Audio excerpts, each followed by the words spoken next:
Buenas tardes con todos. Quiero iniciar felicitando a los organizadores por esta iniciativa y por la invitación. En estos minutos voy a hablar acerca de la insuficiencia suprarrenal en el contexto de la enfermedad de von Hippel-Lindau, sobre todo con un enfoque dirigido hacia los pacientes. Para recordar nada más que las glándulas suprarrenales en número de 2 están localizadas en la parte superior de cada riñón. Microscópicamente, las glándulas suprarrenales tienen una médula y una corteza. La primera se encargará de la liberación de catecolaminas y en la segunda, es decir, en la corteza, se producirá la aldosterona, el cortisol y los andrógenos sexuales. Estos tres tipos de hormonas cumplen funciones diferentes. La aldosterona, por ejemplo, se encarga del control de la homeostasis del agua y de los electrolitos, sobre todo del sodio y del potasio. El cortisol, que se produce en la zona fasciculada, controla el metabolismo de la glucemia, está involucrado en la formación del músculo e interviene también en la parte inmunológica y de la inflamación. Finalmente, los andrógenos sexuales que se producen en la zona reticular están involucrados en el desarrollo de los caracteres sexuales. Para que ocurra el correcto funcionamiento se requiere un control del hipotálamo, de la hipófisis y finalmente de la glándula adrenal. Cuando esto falla, estamos ante una entidad que se conoce como insuficiencia suprarrenal en las esteroides adrenales. Cuando el problema radica a nivel de la glándula adrenal, que es lo que ocurre habitualmente después de una adrenalectomía, estamos ante una entidad que se llama insuficiencia adrenal primaria. Por el contrario, cuando el problema es a nivel de la hipófisis, será una insuficiencia adrenal secundaria. En esta charla básicamente hablaremos de la insuficiencia adrenal primaria. Como puntos importantes, recalco la importancia del reemplazo hormonal correcto con la finalidad de remediar un patrón lo más fisiológico posible.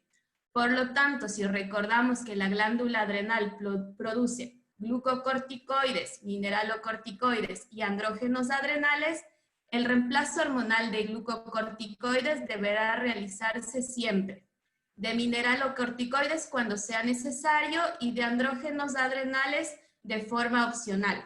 Es sumamente importante que tanto la familia como el paciente reciban toda la educación e información con la finalidad de prevenir eventos que desencadenen una crisis adrenal. Para este reemplazo hormonal correcto, utilizaremos generalmente para reemplazar al cortisol la hidrocortisona, pero puede utilizarse también otras opciones farmacológicas como la prednisona, la metilprednisolona o la dexametasona. La idea es remediar la secreción fisiológica de la glándula adrenal y por lo general la dosis que se suele utilizar varía entre 15 a 25 miligramos día de hidrocortisona. Para poder reemplazar a la aldosterona se utiliza otro medicamento que se conoce como fludrocortisona. Es sumamente importante saber que ante una situación de estrés, el organismo sano produce cantidades mayores de corticoides.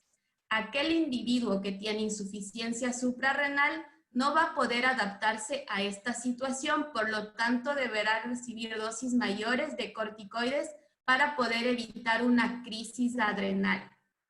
La crisis adrenal es una emergencia médica que requiere un accionar inmediato. Y se estima que cerca del 8% de los pacientes que tienen insuficiencia suprarrenal presentarán en el año una crisis adrenal.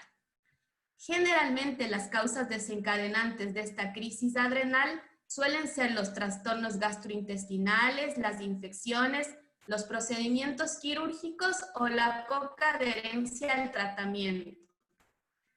La idea va a ser que evitemos tener una crisis adrenal. Por lo tanto, deberíamos tener la prevención, saber reconocer y finalmente saber cómo actuar.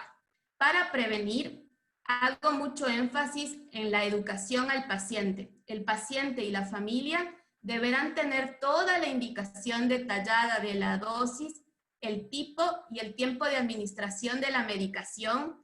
Deberán tener las instrucciones de cuándo realizar el ajuste de la medicación, una identificación que puede ser una credencial, una pulsera o una medalla donde se indique que el paciente tiene insuficiencia suprarrenal, y finalmente disponer de un kit de emergencia con hidrocortisona o dexametasona en forma inyectable.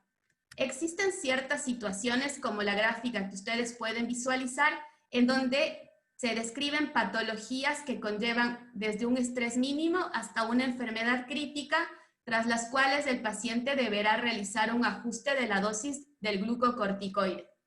De igual manera, existen ciertos procedimientos quirúrgicos que denotan desde un menor tipo de estrés hasta un estrés mucho más severo, con lo cual el tratamiento de glucocorticoides va a variar.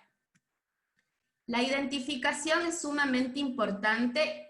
Nosotros sugerimos, por ejemplo, una credencial donde se constate que el paciente es portador de insuficiencia adrenal, donde